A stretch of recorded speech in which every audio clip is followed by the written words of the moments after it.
Dana, I remember when Paddy first arrived in the UFC, you were saying stuff like, well, his entrance is good and it's all well and good to get the fans, but he needs to be able to fight. Obviously, we've seen him have great wins before, but to show you the durability he had in that fight tonight, do you feel like even though he lost, he considered one of the best in that division moving forward? No doubt about it. I mean, he was the favorite tonight. I think that's every other one, he's the underdog and everybody thinks he's going to lose. Tonight he's the favorite. I don't think that his game plan was the greatest.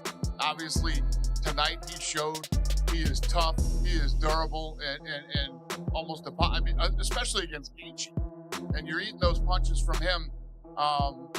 You know, it's one thing to say, listen, I'm going to come out. I know I believe in my durability. I believe in my chin, and I'm going to go toe-to-toe with this guy.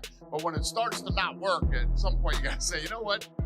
It's the third round. I got 2 rounds left. I might want to try to take him down and submit him. Dana White did not hide his frustration after Justin Gaethje versus Paddy Pimblett. And behind the scenes, the fallout has been louder than the fight itself. Because this wasn't just a loss. This was a plan falling apart. Going into UFC 324, the UFC had a very clear direction. Paddy Pimblett was being positioned for something big. I mean, this fight was unreal between Gaethje and Pimblett, man. As we await the decision, it's worth it to go over the numbers in this one. Total strikes 219 to 177 for Justin. And then we'll talk about round by round. 178 to 169 in significant strikes for Justin. So, I mean, you're talking about 9 significant strike difference in a high-paced fight. But the head strikes, that's the key. 148 to 97 for Justin. So even though the significant strikes were close, Justin was landing, I mean, 148 head strikes, and Paddy kept standing and going back, coming back. It's crazy. Justin, 3 takedowns, 555 of control. On paper, Justin won this fight. But Paddy did lead in 2 of the 5 rounds. Round 3 and round 5. Then round 1 was 36 to 35. So if I had to guess, I'm going to say it's 3 rounds to 2 for Justin Gaethje. That's what it seems like. 3 rounds to 2 for Justin Gaethje. And this is one of the most epic fights you'll ever see. I mean, the lightweight division never lets down. What an epic fight. Even if Paddy loses, his stock still goes through the roof. Because this is a guy, most guys would have laid down in round 2. And here we go. This is tense. Here we go.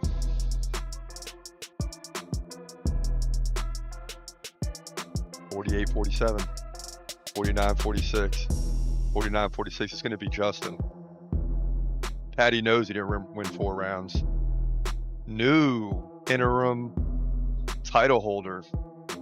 Lightweight division, so that means Justin is fighting for the title. What a fight, y'all. But Justin Gaethje pulls it out in dramatic fashion. Credit him. Credit him. His stock goes up too.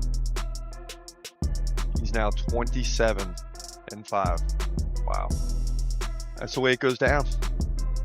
Main event, lightweight division, UFC 324. 1, 2, and 4. Very clear, by the way, as well, especially in the first 2 rounds. And Pimblett won rounds 3 and 5, I thought. Very clearly in round 3. And then round 5 was a scrappy round that I thought he got the better of. This was a great scrap. I have no idea how Paddy Pimblett did not get flatline KO'd on about 50 different occasions. If he lost, yes, he did lose. And if he lost any stock from this, the one saving grace is that he's been saying for a long time, we don't get knocked out, lad. And that would be the worst thing to happen to him. If he got KO'd in one of these fights badly, that would just be his ridicule forever. What happened to Scousers don't get knocked out, and it would just be images of Paddy Pimblett out cold. I have no idea how he didn't get flatlined in this fight. Justin Gaethje was cracking him with so many overhand rights. And the worst part was, it's not even like you were understanding why he took the shot so well.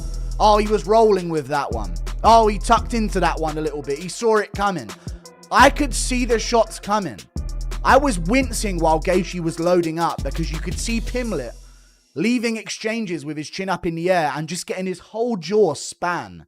And somehow he's still in the fight and throwing back. Absolutely crazy fight.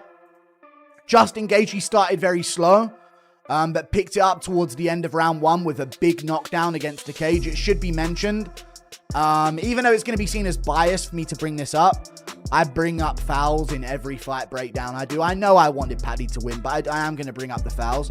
Gaethje fought very fucking dirty in this fight. A lot of eye pokes, a groin shot as well. I think Paddy Pimblett had a groin shot that he landed too, but that was towards the end of the fight where it was just an absolute mess of a scrap between the... A win over Gaethje would have set up one of the most marketable matchups the promotion could make. Paddy Pimblett versus Ilia Topuria, a collision of personalities, hype, controversy, and massive pay-per-view potential. And then it all collapsed. Paddy didn't get finished, but he didn't win either. He stood and traded with Justin Gaethje, absorbed punishment, showed heart, showed toughness, but he didn't do what the UFC needed him to do. And that's where Dana White's frustration reportedly comes from. From Dana's perspective, this wasn't about toughness.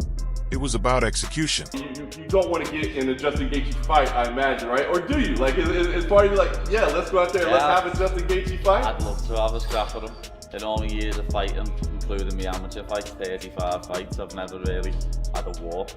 So it'd be nice to finally get one with the king of them. Do you envision a scenario where he goes toe-to-toe and has a Justin Gaethje fight with Justin Gaethje? Yeah, I did. I mean, that was his only choice. And I knew he wasn't going to quit. He's not a quitter. I've never seen him quit. I've never seen him give up. And luckily, I found some success early. You know, like I said, I was going to steal some momentum, and he was very confident. And I had to take that early. The moment I stepped in there, he didn't take his eyes off me. That was me not too long ago. I guess that was Eddie Alvarez. Off with a war. Just give us your thoughts on Justin Gaethje and Paddy Pimblett delivering a 5-round battle. Yeah, I mean, what a couple. So Paddy Pimblett at the weigh-in yesterday says, I'm going to knock this motherfucker out tomorrow. And I was like, that's interesting. And he never abandoned that game plan. Even when, you know, he got dropped a couple times, I kept waiting for him. I'm like, he's eventually going to have to shoot and try to submit him. Now, you know, I didn't know Paddy Pimblett had a chin like that till tonight. And, yeah, absolute dogfight in a war, and much respect to both guys. No, I love it. This guy, I love everything he's been saying. You know, he definitely sounds overconfident. He's out here disrespecting legends like Dustin Poirier. I'm going to dog walk this English on Saturday. You watch. Dustin's never got a nice word to say about me, lad. So, I was honest and said he looked like shit against Gaethje. And now, stop and crying. You can't That wasn't even the fight you were talking about. You said his last fight. Which? No, I'm saying Dustin looked like shit against Holloway. That was what I said. You would also look like shit against Holloway. Well, we'll see. Once I beat you, I could end up fighting him. Well, you won't be fighting him. Really bad eye pokes on him. But it doesn't matter, because the result is the result.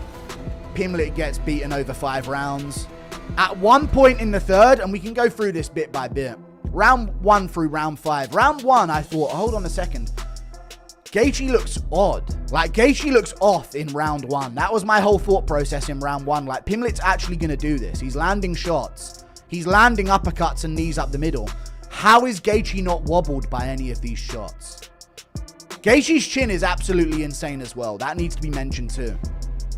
Pimblett was landing body kicks, knees to the body, low kicks. Wasn't shooting any takedowns.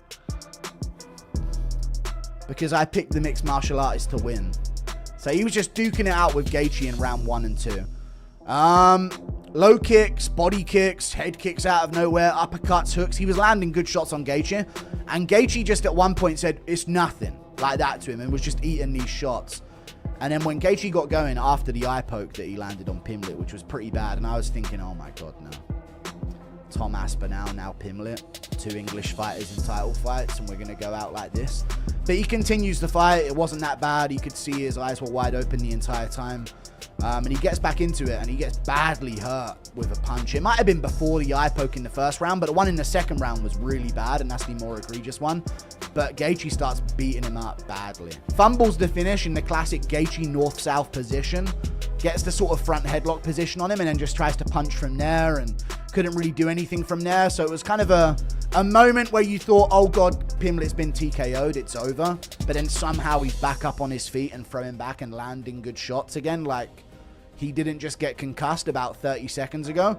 Round 2 happens. And it's the same thing again. Pimblett's getting hit with massive shots on the chin.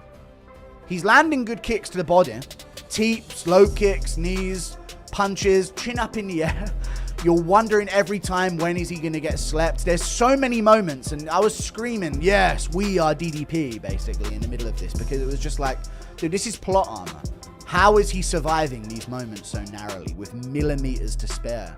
Gaethje swinging these overhooks, and it's not even like Pimblett was landing and then weaving, and then, you know, like coolly slipping out the way of these shots. He was just there to be hit, but in such an awkward way that the shots were just whizzing past his head and face on so many occasions.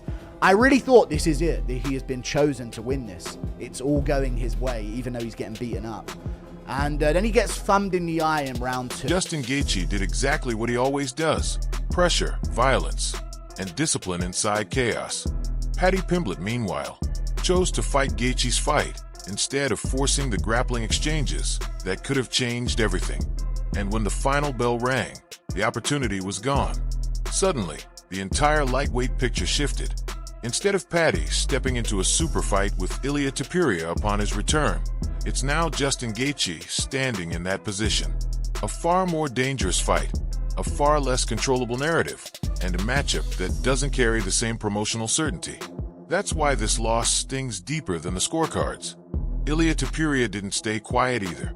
He wasted no time firing shots at Paddy, suggesting that all he had to do was beat a veteran and the biggest fight of his career would have been waiting. Instead, the door slammed shut, and now Topuria's focus has shifted elsewhere. And this is where the controversy really builds. Some fans say Paddy was never ready for this level. Others argue he proved he belongs by surviving Gaethje's pressure. Internally, though, the UFC is looking at a much bigger picture: timing, momentum, and a missed opportunity. Dana White has always been clear about one thing: if you're given the moment, you have to take it. Paddy had the spotlight, he had the matchup, he had the path. And whether fair or not, the result didn't align with the vision the UFC had mapped out. Now the lightweight division feels heavier than ever. Gaethje moves forward, Topuria prepares his return, and Paddy is left with respect. But respect alone doesn't build title fights. The chaos didn't come from the loss. It came from what that loss changed. And Dana White knows it.